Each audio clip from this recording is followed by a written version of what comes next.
already we're starting off good. We got the Pantheon banned. Let's see how this draft is going to go. We'll see if JDG can tear themselves out of the plastic box in this draft and look towards a victory. It's going to be Pantheon, Kiana, and Varus banned away from OMG. On the other side, we've got Akali, Lucian. Aphelios. But oh no. It's going to be Rumble. Aphelios is going to come on in. I'd be surprised if it's not first pick. But again, like earlier today, Wink played it very well. I don't feel like it was the single reason that they won the game, though. I don't feel like E-Star wouldn't have won if they didn't have the Aphelios. It is going to be first picked anyway. It is still insanely strong. Yeah, It's a pretty strong one, especially when we're looking towards SMLZ as well. Coming back from Suning, this is a guy looking to prove himself. Coming back to OMG, we talked about him pairing up with Icon now as well to try and help out in that carry position. And if you're going to come into your first game of the split with the Aphelios, this is all you need to make your stamp on this team. I mean, one of the regular things that's said about OMG is that Icon is the superstar, right? He's usually the guy front and center. He looks the part. You know, this is the guy.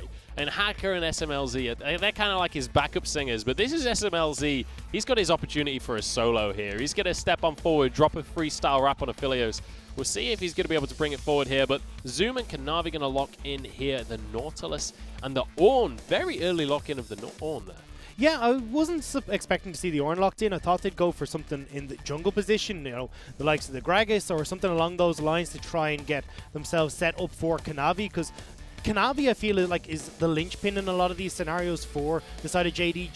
He plays a lot through Yagao and Zoom, but they haven't been prioritizing this here, and with that Ornn locked in, it becomes an easy lock-in for the Braum on the far side. I think this is a little bit of a misplay coming in from JDG in the draft. Yeah, and the issue there as well for the side of JDG is it's now a bit more difficult to lock in the Misfortune. It's still available, but against a Braum, it hurts because, you know, as soon as he drops that Unbreakable, the ultimate is just wasted. We'll be looking to see what they decide to go from here. Will be the Olaf Hubbard at the moment for Hacker. I was going to say I'd prefer to see the Jarvan come in. This has been something the Hacker has played pretty well on when he was back on Suning. Actually going back nearly 2 splits now was definitely something that he loved to pick up for himself back when Zhao Al or Long Xin was on the team. But I like this here because you've already got a very good setup. You've got the Jarvan that can go into Cataclysm. The Braum as well can provide that Glacial Fissure, which has been changed on 10.1. Provides a 1 second to 1.5 second knockup. So you allow that amount of time for Aphelios to just run through people. And as well, if you want to pick up something like a Rise, well, in this pick, or in this draft, you have a lot of damage that has just free reign in these team fights. You're now going to opt to go for a LeBlanc here, wanting to make some plays and have that upfront burst damage available, especially against the likes of an Aphelios. I'm a big fan of going for an Assassin there, trying to take him out of the game, but when it comes to the bans, we've got the Mordekaiser taken away. Also, still going to ban the Misfortune, despite the Braum pick there, and I think that's perfectly reasonable. Just get it off the board. It's such a strong pick right now. There's definitely a pinch on that AD carry role at the moment, though, because you're looking for OMG. It's like, okay, we banned the Misfortune. Senna's the other AD carry that we've seen as the go-to in a lot of these scenarios, but after that, you're starting to really dip out of what would be considered the top-tier AD carries, and Aphelios, to be honest, has no real problem going up against the Senna in the lane anyway, because she's not really going to push you in, she's not really going to do much damage to you, and Aphelios has that time to start to rack up the levels that he needs to get into those stats and also rack up those items. The Kindred being hovered here, that would be an exciting pick to take a look at. I believe Kanavi has played the Kindred before. In fact, he played it during the Demacia Cup, so it could be going the way of Kanavi. It's been seen in the AD carry position before. I'm not willing to say that it's going to be, though. I know. I like that you're putting the caveat there, but this is going to be definitely going towards Kanavi in that jungle role. Definitely a very strong skirmisher, and something that I think JDG are going to be looking to go for here. I mean, if you can have Yagao and Loken, sorry, not Yagao and Loken, Yagao and Kanavi roaming up towards that top side to work in conjunction with the CC that the Ornn can provide, this can be a pretty devastating duo to try and deal with if you're cursed on that top side of the map. Looks like Kai'Sa might be the final lock-in here as Cassiopeia and Aatrox were locked in for OMG. So Curse going to be taking the Aatrox up towards that top lane, and you'd expect the Cassiopeia to go into the hands of Icon there. Certainly a pick that he can be a difference maker on if you can land a huge ultimate there. If you can get the Petrifying Gaze down, you can just influence team fight so significantly. But actually, the hover is changed at the last second, and Loken going to be falling back on the Caitlyn pick. This was actually something that he did in the Demacia Cup, where once we saw the set and the MF gone, was defaulting back towards the Caitlyn. So we'll have to see how this one does fare up. It's something that can start to punish Aphelios a little bit when he doesn't have the Calibrum available, because you do have that range discrepancy. But as long as the Calibrum is up, Aphelios can do somewhat okay in keeping his distance. But I think when we look towards OMG, this is a pretty terrifying team fighting composition. You've got great engage that can come through from the Jarvan and also from that Braum. You've got good disengage for anyone who does manage to sneak their way past that double ultimate in the Petrifying Gaze, as you pointed out. And then you've got the Aatrox that come in the side with the Aphelios. So this is a very strong comp for OMG, and we'll have to see now if this is the difference maker, because we talked about the draft. I actually really like OMG's draft in this game. Well, we've got the Aphelios through the draft once again, this time alongside a Braum. The question is, can it be stopped? Basically, is my question right now. It's won twice now so far in the LPL. The question is it just 100% bandwidth? Do we just need to not allow this pick through?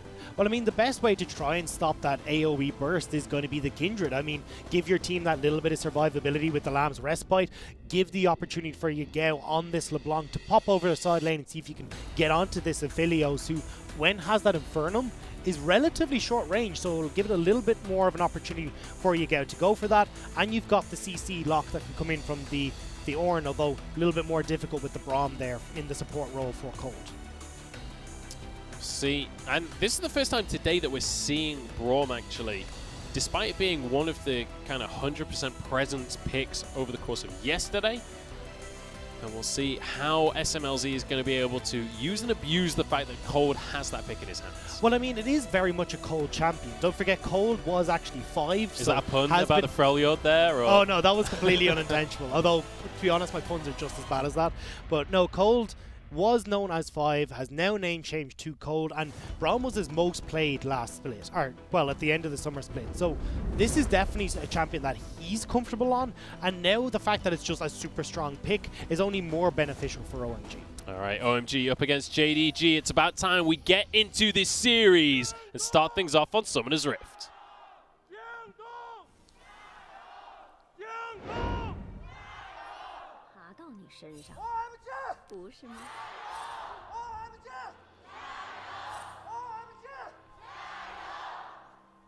It's a decent showing coming out from OMG, honestly. I was expecting that to be way more one-sided towards JDG there. They're in their home stadium. They're in their home ground.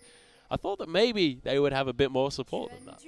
No, I mean, OMG have definitely got a big fan base there for themselves, particularly Icon in the mid lane is definitely, as you said, the superstar. A lot of people following him, but we'll have to see if the junglers are going to follow him as well, because I feel like this is where OMG need the help. This is why FLICKR was brought into the team. Their 2v2 has not really been on point, and they really wanted a bit more stability in the jungle. You've got FLICKR coming from Suning. We'll have to see if he's capable of providing that going up against Kanavi from JDG. We'll see what Kanavi is going to be able to do on that Kindred pick. I mean, Kindred, I think, is one of the most fun picks to watch in League of Legends, just because it's such a different style to most of the junglers. You know, the AD carry in the jungle, it's something that you don't see all too often. Kanavi is a player that we've seen on it in the past. You can be aggressive, though, in the early game. You can force the issue when it comes to these stacks, and that's exactly what Kanavi's going to do here. FLICKR going to be going for his red buff, but it's smited away, and suddenly FLICKR is in a whole heap of trouble. Smites the Gromp just to get himself some life there. Kanavi misclicks. He walked backwards for a second, and I think that might have been the difference maker on FLICKR not being able to get away. Well, they do have Curse coming across as well, but Kanavi's in a pretty decent spot. There's a flag and drag. Oh, beautiful flash from FLICKR, but Kanavi matches it with a flash of his own. There's first blood. Curse brings down his blade. I was about to say Kanavi had done a great job there. Would have forced FLICKR back. Would have been able to shut down any sort of early game shenanigans that Jarvan can go for, particularly around that level 3 mark, but unfortunately tries to bite off that little bit too much, and Curse can react first. Zoom did not come across to support the jungler in time, and Kanavi gives all for naught. Yeah, Zoom doing the opposite of his name there. He's too slow to make things happen. Loken gets a mark on him from Cold. There's no real follow-up there. SMLZ maybe not having the right weapons equipped at the time. It's definitely a matter of preference when it comes to this Aphelios. I think this is actually a pretty big shutdown for JDG. Having Kanavi fall behind like this, would have liked to have been able to be in a lead so that then you can start to, as you were pointing out, play a very different game where you can get in, you can invade, you can start to get those marks up and running for yourself. But unfortunately, having that shut down, or well, that play shut down for themselves means that now HaKKR has control of the top side. He can go up towards that first mark that's posed there just outside the barn pit, and Kanavi just has to let that one go because he gave over a kill to Curse in the early stages. Yeah, he's lost his tempo there. He's lost his ability to dictate where he wants to go on the map, and suddenly, especially when you're playing Kindred, that can become a big issue. If you can't get hold of those marks early on in the game, it can be very difficult to get to a good position. Obviously, your cooldowns are affected by those marks. We are looking at our first dragon of the game, though, is going to be that Ocean Drake, so wouldn't be surprised to see the teams try to get at least a little bit of control in around this dragon so they can secure that one for themselves. I think most certainly, though, it should be in favor of JDG. Loken and Lu Mao should be able to control that bottom lane with the Caitlyn, and you've got Yagao, who can be an absolute nuisance to deal with when setting up for that Drake objective because of how quickly and how mobile the LeBlanc is in the mid lane. You can see the Ornn runes there. Nothing too crazy coming out from Zoom. Relatively standard rune page. Does have a lot of MR. Oh, sorry, that's Adaptive Force that he's going to be going for. But generally, you know, the grasp on the Ornn, not too surprising. Now, I mean, we're pretty much having standard across the board when it does come towards those rune pages. And I think that's why we're going to see pretty much Yagao try to back away right here. You want to try and get as much AP as possible underneath your belt before you hit that level 6 mark, or in and around you hitting that level 6 mark, so you can try to chunk out your opponent. I mean, well, speaking of. Yeah, huge damage coming out from Curse there. Doing a great job just to try and bully Zoom on this Ornn pick before he gets too much armor. That's the thing about Ornn. He doesn't have to leave the lane ever, so gotta try and punish him when you can. HaKKR's come down to the bottom lane, and he's found Loken already challenging. Smite goes down. Flash from Loken will keep him alive.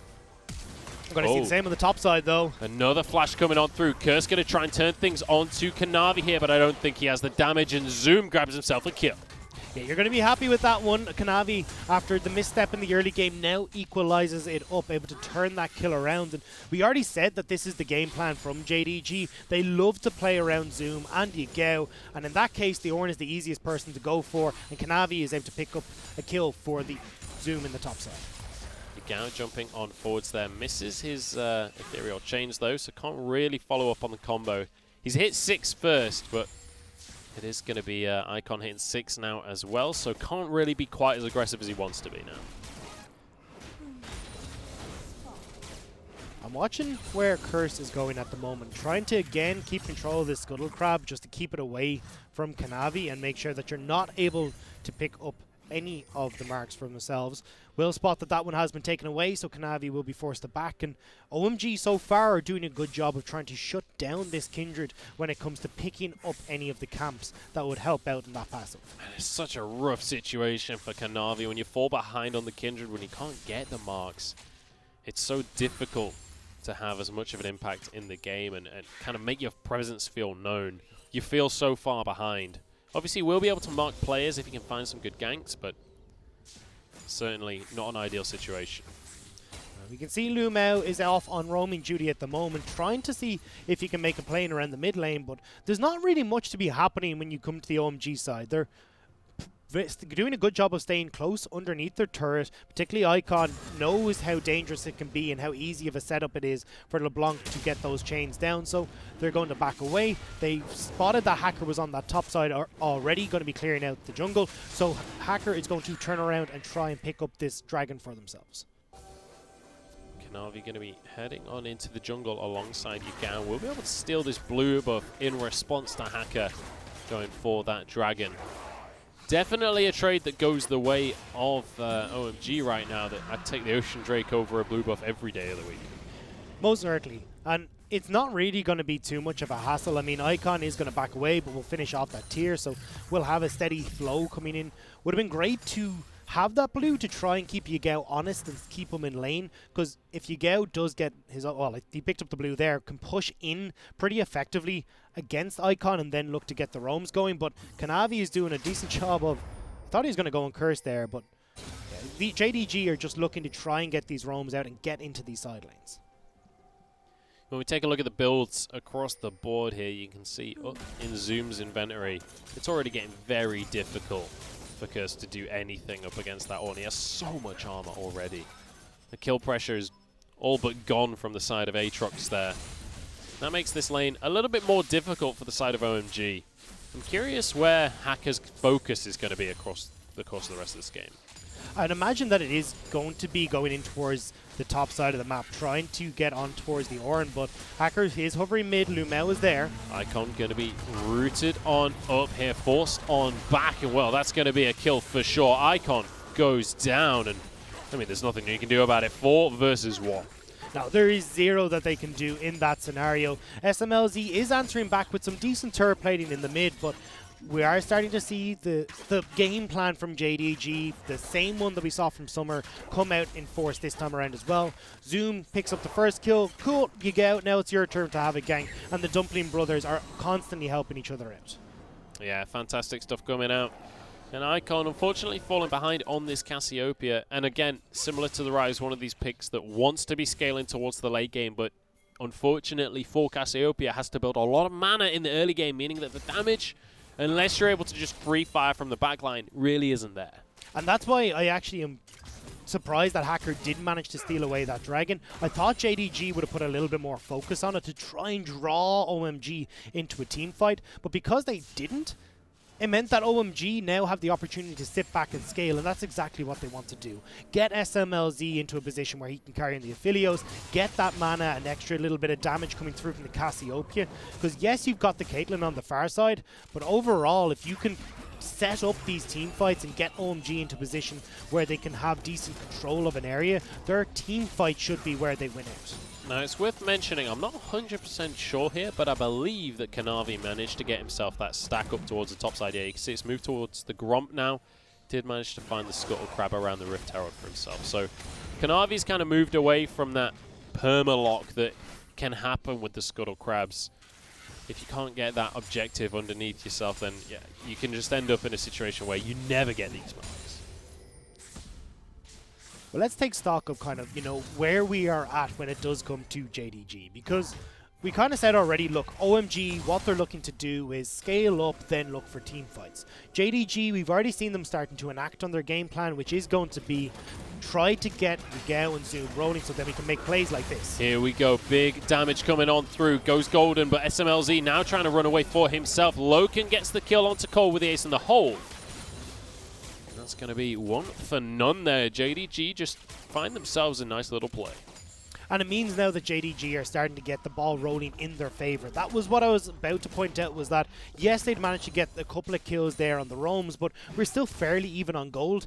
Now that will push them to 1,000 gold lead, and they can start to continue to look for plays like that, because if they take the foot off, they're not putting the pressure onto OMG. OMG are happy to just keep farming this one out, but they really need to get into mid lane. They need to get onto this Cassiopeia, because she's going to be such a nuisance if they don't try and shut her down. Yeah, they've had 1 gank onto Icon so far. The question is, will they continue to follow up on that game plan? In the meantime, Kanavi head towards this Rift Herald. We'll be able to start the objective off. Yagao's going to be there to support him as well. The rest of the team, in fact, all moving up towards this objective. There is going to be some level of contest coming out from OMG, though. Curse is here, Cold as well, stepping up with alongside SMLZ. We could have a little bit of a skirmish on our hands. Lumao is going to be able to get a hook if he can find the right target, but Hacker and Cold blocking for the squishies on the team. Rift Herald down to 2,000 HP. Lumao gets onto Cold. There's going to be a knock-up onto the back line of Loken there. In the meantime, Zoom taking a bit of damage. Loken gets away from Hacker's ultimate. SMLZ trying to finish the job. It's 1 kill for none so far. Make that 2. As Curse manages to find one for himself. Zoom just going to have to try and get away, but there's 1 knock-up. What can Curse do here? Can he finish the job? Doesn't look like it for now, as Zoom dodges the knock-up there and will have to flash to safety. And that is coming back to the Braum pick against the Ornn. This early lock-in of the Ornn being punished by just popping up the shield. No knock-up coming through from the Call of the Forge God. And OMG know then they're free to start pushing this fight forward. They pick off Lu Mao, they pick off Yagao and Kanavi, and they pick up the Rift Herald for themselves in what looked like it could have been a dire situation for OMG. Well, at least Kanavi does get to trade an objective here. The upside of that fight going the way of OMG is that Kanavi can head back to base and then head down towards this dragon. That's going to even the dragons up. It's an ocean for a cloud. We'll find out what the soul is going to be. Third game in a row, it's going to be Infernal. Well, I like that they're giving us these aggressive dragons to start off our first LPL cast. Make it a little bit interesting, but watch Zoom over here. He was expecting that Code was going to be CC'd for long enough that maybe he'd be able to sneak in a Call of the Forge God, but Code is able to get out, pops that one up, and then Zoom is pretty much a no factor in this fight. Turns into what is a 3v4 situation down on the bottom side of your screen, and they're able to finish off JDG when it looked like child's play, realistically. Well, 3-3 on the board right now. It's a dragon apiece as well. Importantly, no turrets have been taken just yet. That first tower blood is available still, as the plates have just fallen now. So expect some towers to start to fall in the near future for both of these teams. And a lot of this is going to be down to where the junglers go. The junglers are going to be key in starting these plays off. FLICKR on the Jarvan doesn't have his flash available, but Kanavi does have his. The only issue with Kindred is it's difficult to initiate fights quite in the way that Jarvan can. The biggest problem that I see for FLICKR right now is that it's kind of difficult to get into the lanes. I mean, Cold can start you up and at least follow up on your engage, but when you're in up against Lu Mao on the Nautilus, who can escape pretty easily with the hook, you've got Loken there as well, who's got the 90 caliber net to avoid a lot of your CC. Trying to get into these lanes becomes quite difficult, but I mean, if you're going to just pop down the Rift Herald, that's one way to at least try and get some of these turrets down in your favor. FLICKR's not bothered about the fight right now. As I sod it, just drop the Rift Herald, let them do what they want with it, see if they can get a tower. I'm going to the mid lane. I'm out of here. But here we go. SMLZ and Cold with the Rift Herald should be able to just finish this tower off for themselves. And that's a good chunk of gold that will go into their pockets. No answer available across the map for that objective. And that's going to be a nice little gold lead now for OMG. And allow them to get the vision set up as well for when this dragon is going to spawn in about 3 minutes, where you can get in, have control because you've got that turret down of that blue side jungle for JDG, and then they can start to retreat up, but maybe they just find the pick instead. Yeah, they've managed to find FLICKR with his trousers down. And Lu Mao and Kanavi happy to lock him down and finish off the kill. Looks like the rest of OMG maybe wants to try and punish. The bot lane decides it's not going to be worth it right there. They back away in the end, and Kanavi gets another stack for himself, I believe. And you've got to be very careful as the bottom lane for OMG now. Yagao can push in that mid wave and then rotate down with the rest of the team if they want to try and go for a dive, but looks like Cassiopeia's made her way across, and they don't want to try and push forward anymore to get this tower. It's interesting that I mean, I'm a little surprised they don't go for the dive there as well with the man advantage, just because you've got Kindred. It's really easy to force a dive on Kindred. You do have the Lamb's Respite to keep your team alive. Zoom is starting to have a real hard time up in that top lane. Yeah, we are going to get a replay of the pick. It's FLICKR thinks he's safe, but unfortunately ends up finding Lu Mao, who I thought was that just a blind hook? I love how I don't think it was blind, but I love how FLICKR goes for the Cataclysm there. Literally, Lu Mao still on full HP at the end of the fight. Like, the shield was enough to just completely block any damage from FLICKR, and he was CC'd for so long, there was just no return whatsoever. OMG find themselves still in this game, though. I mean, this is a very, very even game, and we already talked about how if OMG just give it time, let themselves scale, they'll be in a perfectly fine position. So getting these picks and not accelerating the game for JDG is actually a pretty major issue. Now they're trying to see if they can make a play happen on this top side of the map, but Zoom isn't there. You know that, well, FLICKR has just been spotted on a ward, so there's not going to be too much coming from this, although OMG, at least with the pressure Curse has been creating, will get that top lane turret. Nice little pickup for them. That's going to even things... Oh, it's not going to even things up, sorry. That's going to be 2-0 now on turrets. And the gold lead's still in favor of OMG. But both teams playing relatively tentative here. They're being cautious on how much they try and force the issue. FLICKR so far has kind of been the one to make these engages happen. But I'm curious how the rest of this game is going to pan out because, you know, OMG, they've got a small lead for themselves, but it's certainly not anything that's, you know, it's going to change things up dramatically over the next few minutes. But they do have the Aphelios. They have Aphelios, they have Cassiopeia, they have Aatrox, but they nearly didn't have SMLZ. Yagel will be able to chunk them out, and that's a pretty big point before they start to go towards this dragon. Means that SMLZ will have to be pretty careful about how he approaches these. Does have the Infernum available, so a big L Moonlight Vigil could try and turn this back in their favor. That's the big thing, is it's all about which weapons he's got available. It's Calibrum and Infernum right now. That is the combo that you want for a team fight. If you can land a big Moonlight Vigil. Here we go, Infernal Drake on the map, and this is the moment. SMLZ could make magic happen here if he can land a huge Moonlight Vigil. It's just going to be one kill, though, because FLICKR gets caught out away from his team. And that's going to be one and done. That's going to be a comfortable kill and another stack for Kanavi. And that's the problem with OMG's composition, is that if they're not in a position where they've got vision set, oh, SMLZ, be careful, buddy. You don't want to go up against Lumao and Kanavi like that. I mean, SMLZ's just in tears. Kanavi literally just walks in, just autos the red buff once, says thank you very much, and walks away. SMLZ just sat wishing, wishing he had a red buff, to be frank. I mean, you kind of wish a lot of things for SMLZ in this game. You'd love 2 kills for yourself, like Loken has. He does a lot of wishing on Aphelios. He's wishing for a lot of weapons, but true, wishing for a red buff is not going to do it. Thematic, I like it. But yeah, I think OMG are really looking to try and get control of these objectives before they start to go into the fights. The problem is if you don't have vision, you don't know where Yagao is, you don't know where Kanavi is, that means that SMLZ can't really enter into these fights for the fear of being blown up. Same with Icon, who has to play so defensively.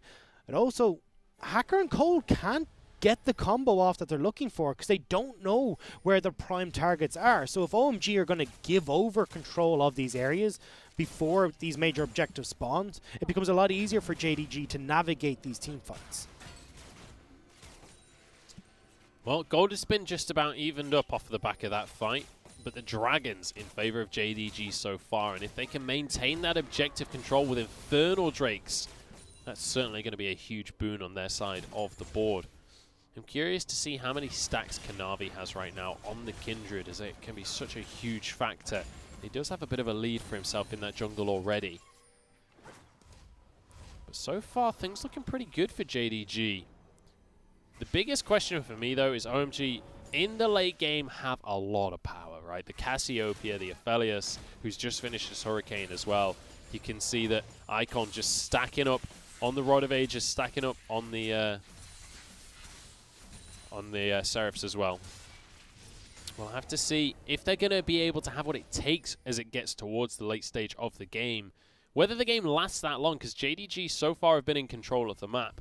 The question is, can they get enough objectives before we hit that late game stage? Yeah, and JDG are definitely opting for a more mid-game centric build. Particularly my eyes drift towards Loken. Going for the double BF sword build means that you're really relying on these headshot procs to deal your damage and almost be a secondary burst assassin with Yagao. So I want to see how Loken can try and get into these fights and the targets that he's prioritizing. Because if you don't have that attack speed, it's much more difficult to get through the likes of FLICKR, who's going to be that bit tankier. Same with Curse. You're more likely to try and get onto the likes of Icon and SMLZ and finish off whoever Yagao is prioritizing. Well, the top laners have been sent relegated down to that bottom side there. They're just going to be clearing waves for now. And Zuma's done an excellent job here on this Ornn. He's upgraded 2 items for himself as well, the Sunfire and the Iceborne Gauntlet. So he's going to be incredibly tanky. It's going to be difficult for Curse to really look for kill pressure down in that bottom side. And it has to be said, Ornn's damage is often underestimated, especially in a 1v1. He can really hurt with that Iceborne Gauntlet. Almost certainly. I mean, I think I've only saw a clip a couple of days ago on Reddit of the Ornn one-shotting and Renekton underneath the tower that really he probably shouldn't have won in that scenario, but definitely Ornn can dish out the damage when given the opportunity. The problem right now that I see for the Ornn is that he can't really take a lot of damage from the likes of the Cassiopeia. Only has that no magic mantle, and when OMG have started up the Baron, well, they got spotted. Now that's all. That's going to be the end of that play. They're like, all right, well, let's see if they've got vision. Let's see what they've got here. Just start the Baron, see what happens. It's immediately warded by Kanavi, and they're like, all right, well, it was worth a shot. Yeah, I mean, the second they get out of there, they're just like, you know what, it was worth a try, but not realistic in any sort of sense. I mean, yeah, we could have Yagao pop over a wall. We could have Kanavi come in with the Lamb Respite just to mess us up. But, I mean, at least the effort was there. A for effort. Yeah, you gotta appreciate people going for a play like that. Just because ultimately it's low risk, high reward, right? If they happen to not ward, if they happen to not check that at all, and they're just not aware that all of the laners have suddenly vanished, like maybe you just get a free objective. The odds of it happening are very low, but you don't lose too much aside from just a bit of lane priority, which they've done a good job of wrestling back immediately. Lumao, though, gets caught out by Cold. No follow-up from the likes of OMG just yet, though. This is actually a bit of an issue for JDG because they've lost control of their mid lane. OMG are there, they can just turn back towards it, but they would be ceding control of this dragon that's about to spawn.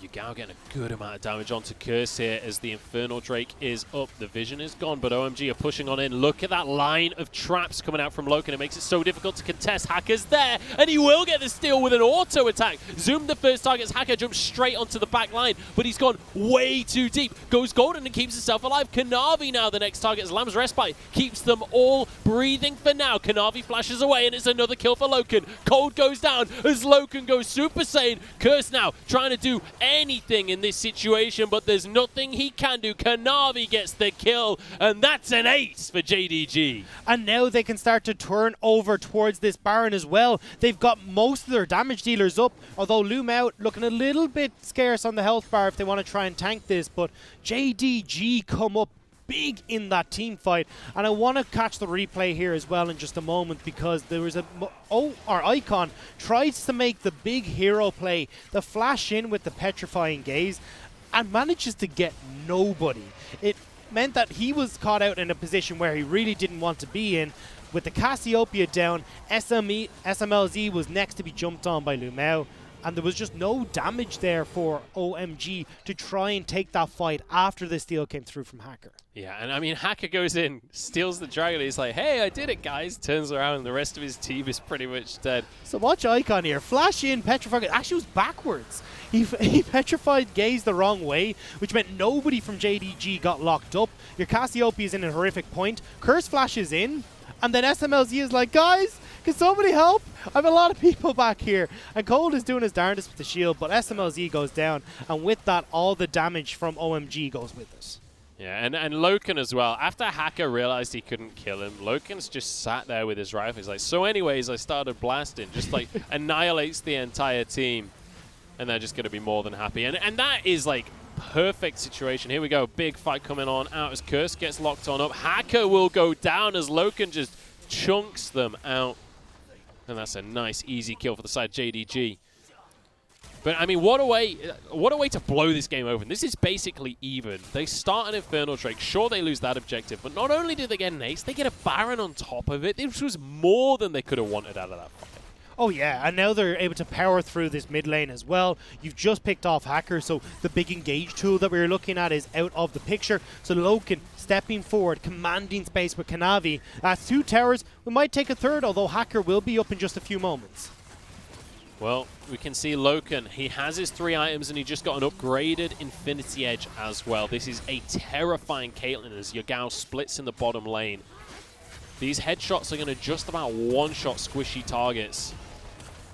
And we were questioning whether Loken, what he was going to be able to do coming back onto this roster for JDG. We were questioning whether Demacia Cup results would translate. So far they are. Cold is going to be the target. Kanavi is going to be knocked up here. Jumps on back. Huge Cataclysm, but Lamb's Respite keeps everyone alive for now. Huge amount of AoE going across the board. But so far, trading 1-for-1. Hacker the next target as he jumps on in the Infernum. Not doing enough damage. Yagao's clone goes down, but it's traded for an entire team. OMG fall, and JDG will take their first game of the LPL in style. And this was not convincing from OMG. Tried to make the big plays, but it just never really worked out for them. Phenomenal performance coming out from JDG. Loken looking amazing.